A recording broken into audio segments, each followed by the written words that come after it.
कोहाट में कैदियों को ले जाने वाली पुलिस वैन पर फायरिंग से 2 कैदी हलाक हो गए।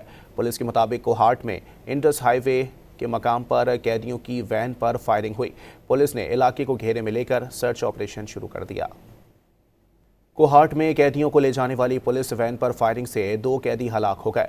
पुलिस के मुताबिक कोहाट में इंडस हाईवे के मकाम पर कैदियों की वैन पर फायरिंग हुई।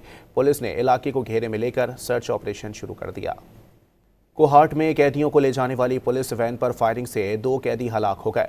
पुलिस के मुताबिक कोहाट में इंडस हाईवे के मकाम पर कैदियों की वैन पर फायरिंग हुई। पुलिस ने इलाके को घेरे में लेकर सर्च ऑपरेशन शुरू कर दिया।